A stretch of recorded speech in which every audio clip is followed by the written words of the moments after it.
m'appelle Hervé Brunel, je suis formier embauchoiriste. À l'origine, j'ai commencé le métier comme cordonnier réparateur. Ensuite, j'ai travaillé dans la podo-orthésie, la chaussure de luxe, la boîte d'équitation. Au final, j'ai préféré me spécialiser après 15 ans dans le métier de la chaussure à la fabrication de formes et d'embauchoirs. Le métier étant quasiment disparu, puisque nous n'étions que quelques-uns en France, j'ai voulu relancer la production telle qu'elle aurait pu être il y a 80 ans.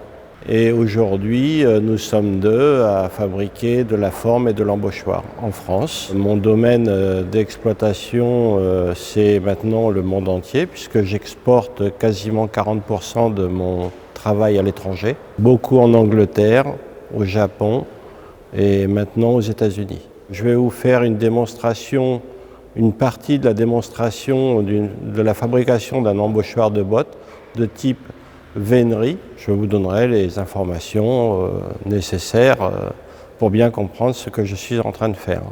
La première des choses, c'est que j'ai voulu rester traditionnel dans la fabrication, c'est-à-dire utiliser le bois dans la région où je suis natif. Donc j'achète mon bois dans la forêt de Retz, directement à la scierie. Et aujourd'hui, je fais mon séchage, mon débit, une partie de mon débit. Je fais tout l'entretien de mon matériel et tous les affûtages de mes outils, puisque le métier n'existant pas, je ne trouve quasiment personne pour le faire. Quand j'ai besoin de faire quelque chose par un professionnel, je me mets en rapport avec lui et je dessine ou mes outils ou mes pièces mécaniques. Le bois vient de la forêt de Villers-Cotterêts et je fais tout mon débit jusqu'à la réalisation de l'embauchoir fini qui sera livré au client. Je travaille avec ma femme qui, elle, fait toute la partie finition et toutes les couleurs sur les embauchoirs. L'embauchoir de bottes se présente avec la partie centrale du pied, de la jambe, la clé centrale qui nous permet de fermer l'embauchoir et la partie arrière. Ensuite, va venir se greffer sur l'avant-pied cette pièce que je vais faire à la mesure du client. La forme et l'embauchoir sont différents par rapport aux mesures, puisqu'on retrouve les mêmes mesures, mais à des endroits différents pour faire l'embauchoir. Je vous montrerai les différents styles par la suite des embauchoirs ayant les mêmes mesures, mais qui ont tout à fait un aspect différent de la botte finie. Je vais commencer par la partie arrière et je vais ébaucher l'arrière de cet embauchoir.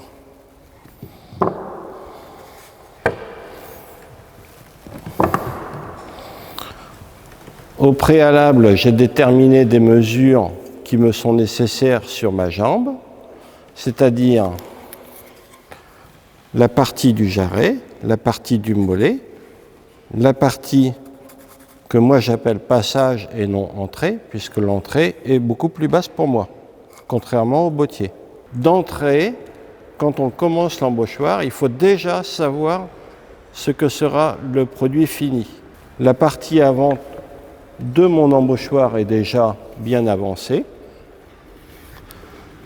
Là, je vais faire la partie arrière.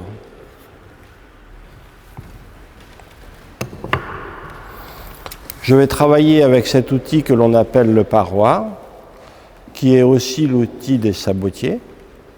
Et je vais commencer par le haut, je vais après faire le bas, je vais travailler en montant jusqu'à mon mollet et je vais descendre jusqu'à mon mollet et je vais travailler de cette manière-là et de cette manière-là pour finir ici.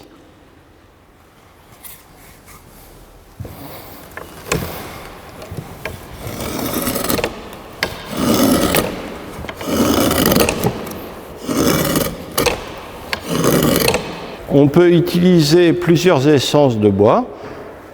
Là, c'est du hêtre, mais on peut aussi utiliser du frêne, du charme, pas pour les embauchoirs, mais pour les formes, du frêne, de l'aulne, de l'érable ou du hêtre. Moi, j'aime bien le hêtre parce qu'il est assez régulier et en fait, il n'a pas trop de nœuds, il a des fibres très très longues qui permettent de bien travailler tout en longueur.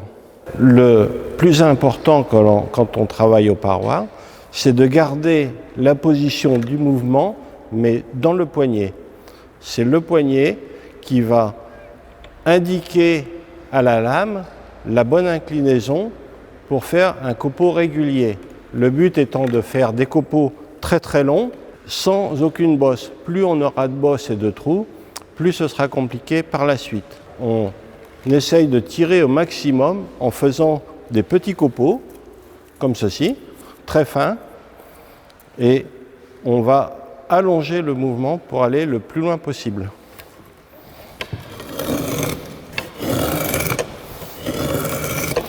Quand les morceaux de bois sont un peu grands, je ne peux plus me mettre sur ma pièce. Là, je vais travailler sur ma crémaillère.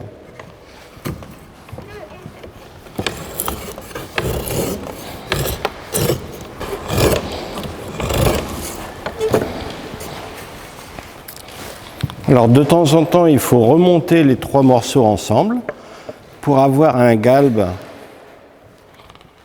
général. Je vais faire un peu de bruit. Il faut avoir un galbe général de départ qui va permettre de faire un profil assez joli de la botte tout en tenant compte des mesures. Sur l'ensemble de l'embauchoir, on fait la partie interne, la partie externe, la partie devant, la partie arrière, mais il faut aussi tenir compte des mesures. Ce que je vous disais tout à l'heure, ici vous avez l'entrée, ici pour moi le passage, ici le mollet et ici le jarret. En dessous le genou et à l'endroit où se plie le genou à la pliure derrière. Voilà, comme ça ici.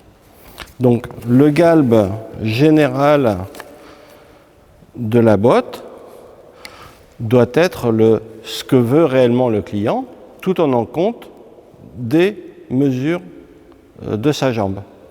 Ceci dit, quand c'est une botte fermée, nous sommes obligés quand même d'avoir plus de mesures ici, sinon le talon ne glisserait pas dans la botte. Tout le monde a été confronté avec ça. Les mesures qui n'étaient pas assez importantes, mais il ne faut pas non plus que le pied glisse trop facilement. Une paire de bottes, logiquement, d'équitation, ce n'est pas fait pour marcher. C'est fait pour monter. On sort avec le cheval et après, on doit avoir les bottes, mais je veux dire, les bottes ne sont pas faites pour faire des kilomètres et des kilomètres à pied.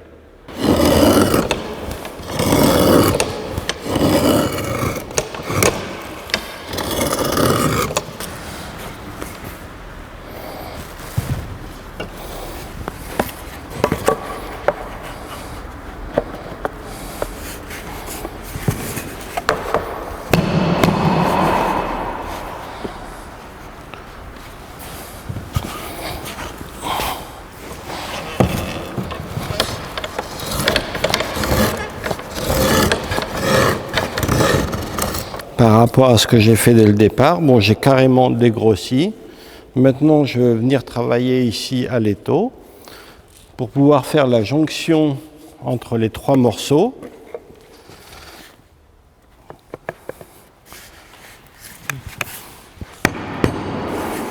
Le débit de l'embauchoir a déjà été fait en amont, mais maintenant il me faut faire la liaison entre les 3 morceaux ici pour avoir un galbe à peu près fini de l'embauchoir de botte. Je vais le faire d'abord avec cet outil qui s'appelle un vastringue.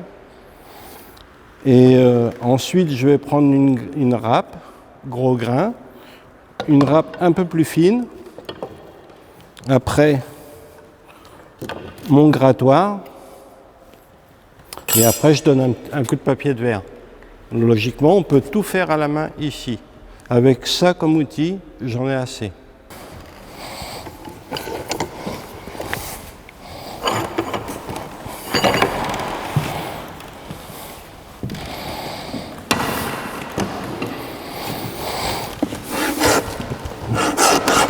Donc là, je vais commencer par le bas. Je vais faire cette partie-là. Je vais faire la partie en dessous, en retournant mon morceau de bois. Et ensuite, après, je vais travailler indépendamment les morceaux. En fait, ici, cette liaison-là, elle est un peu fragile parce qu'on a les arêtes qui sont à cet endroit-là. Et donc, on est obligé de faire bien jointer bord à bord. Dans le débit des morceaux de pièces de bois, en fait, on ne le voit pas, mais ils sont légèrement concaves pour n'avoir que cette partie-là qui se touche. Au milieu, il y a un vide, mais très léger.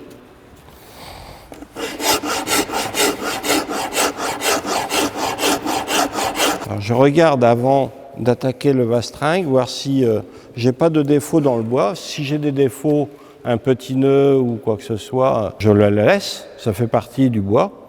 Maintenant, si il est fendu, parce que ça peut arriver, le bois est fendu, dans ce cas-là, je l'enlève et je recommence le morceau qui manque, qui ne va pas. Donc dans le choix du débit, au début, je faisais faire mon débit, mais maintenant, je préfère le faire parce que d'entrée, j'élimine les morceaux de bois qui ne sont pas bons. Parce que sinon, quand on arrive là, ici, à cette étape-là, il y a à peu près déjà 2h30 de travail. Et si je suis obligé de recommencer parce qu'il y a un petit souci que j'aurais pu éviter en amont, eh ben, je le fais, quoi. Sinon, je refais le morceau. Et le plus important, c'est de savoir si les morceaux de bois vont être tous dans le même sens du fil, c'est-à-dire qu'il n'y a pas un qui est le fil dans ce sens-là, l'autre dans l'autre. Il faut, quand on fait le débit, regarder le morceau de bois, dans quel sens il a le fil. Sinon, on ne peut pas travailler les 3 morceaux en même temps.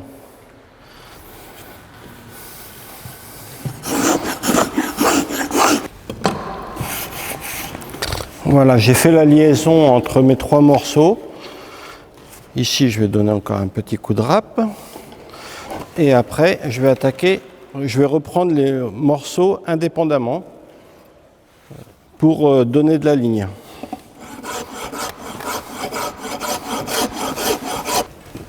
Dans l'embauchoir de botte, la chose très importante que va regarder en premier le bottier, c'est si le montage de la botte a été fait correctement et le patronage aussi, c'est-à-dire que le trèfle que l'on a ici soit bien dans l'axe de la jambe et du pied pour avoir une belle forme régulière, ainsi que la baguette derrière. C'est les 2 premières choses que regarde visuellement et le client et le bottier. Donc nous, quand on fait l'embauchoir de botte, il est important que le trèfle se situe ici. Donc il faut légèrement pincer ici pour qu'on puisse quand même passer le pied dans la botte. Mais il faut que sur le cavalier, le trèfle soit aussi dans l'axe de son pied. Et ça, il y a 2 choses, c'est le patronage de la botte, le montage de la botte et l'embauchoiriste qui derrière va faire l'embauchoir.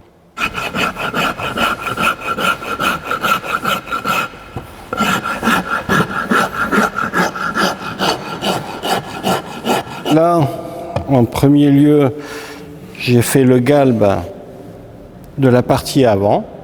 En fait, on dit que le galbe se fait par l'avant et la mesure se fait par l'arrière. Mais bon, il y a quand même il faut respecter un certain profil. En fait, il faut que la jambe soit toujours légèrement incurvée vers l'avant. Quand on monte en équitation, on a toujours la botte qui doit être comme ceci. L'embauchoir est quasiment terminé, mais il me reste encore des petites finitions à faire, Donc je vais vous montrer une partie de la finition qui est simple à réaliser quand on fait tout à la main comme ça. Donc je vais faire sur une petite partie de l'arrière, admettons, comme ça, comme ceci là. Donc après avoir travaillé avec la grosse râpe, je passe un petit coup de râpe fine, comme ceci.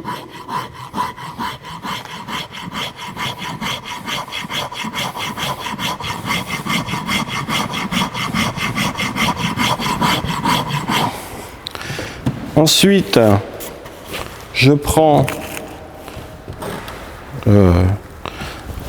un petit peu d'eau que je mets comme ceci pour vous montrer comment on fait une finition à la main. Je peux mouiller une partie du bois comme ceci et après je prends mon grattoir. La partie de l'eau va me permettre de ramollir en surface le bois et de savoir où je suis passé. Donc,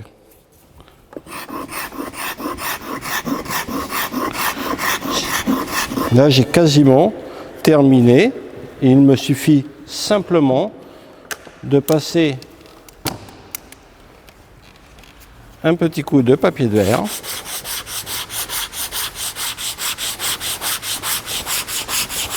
Et là, je fais tout l'embauchoir comme ceci.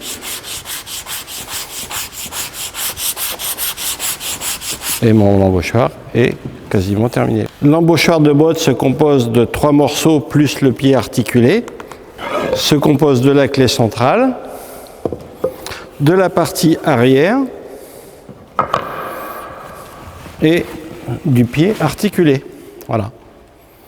Donc, l'embauchoir que j'ai fait pour cette botte a été entièrement fait de la même manière que ce que j'ai fait là tout à l'heure.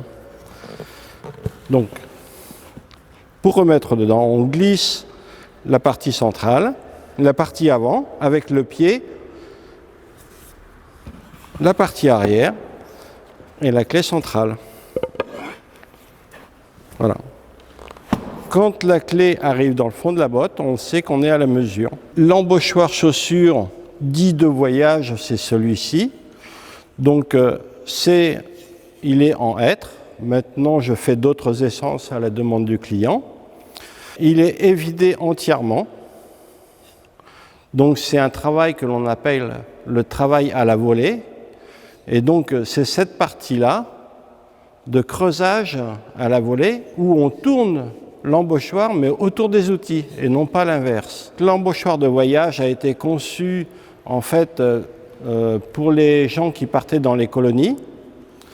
Quand ils arrivaient sur place dans les pays très chauds ou très humides, comme en Asie du Sud-Est ou Caucase, eh bien, l'embauchoir permettait de garder le volume de la chaussure, et tout en ventilant l'intérieur. On peut le faire en hêtre, en aulne, en tilleul, en érable ou en frêne. Chaque veinage est différent et c'est un peu ce que me demande le bottier. Donc cet embauchoir a été conçu à peu près de la même manière que l'autre, mais c'était la fabrique d'un bottier parisien qui s'appelait Bunting. Il voulait faire ses embauchoirs évidés, mais en recollant la semelle.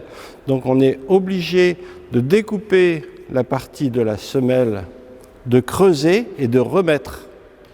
Donc là, volontairement, j'ai laissé le trait de sciage pour que l'on puisse voir que cette partie-là était recollée à l'endroit où elle était.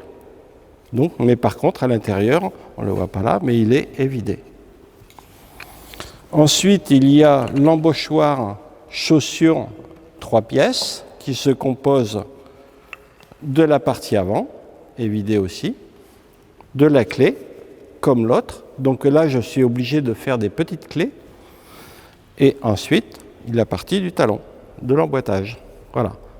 Donc, c'est ce que demande le client. Et donc, le bottier me dit après, il faut faire un embauchoir comme ceci, comme cela. L'embauchoir, contrairement à la forme, C'est exactement le même volume, sauf que je déplace un petit peu les mesures pour que le client, lui, puisse renformer ses chaussures avec l'embauchoir. Si on lui donnait la forme de fabrication, le client ne pourrait pas remettre la forme dedans. Donc moi, je l'adapte pour que le client puisse facilement remettre l'embauchoir. Quand je me suis installé à mon compte, le dernier artisan avait pris sa retraite 10 ans auparavant. Donc il a fallu que je me refasse toute une clientèle et donc j'ai décidé de retravailler comme l'artisan qui m'avait précédé, comme les artisans puisque j'en ai connu 3. J'ai voulu redynamiser le système de fabrication en alliant des techniques un peu plus innovatrices parce que mes prédécesseurs faisaient tout avec pas grand-chose. Et donc moi j'ai voulu redynamiser mon entreprise en fabriquant de façon différente, mais en gardant la même qualité de mes prédécesseurs. Donc j'ai modernisé le système de fabrication. J'ai formé quelqu'un qui est maintenant dans le sud de la France. Aujourd'hui, nous sommes 2 en France à fabriquer de la forme en bois. Nous, on ne travaille que du bois et non du plastique.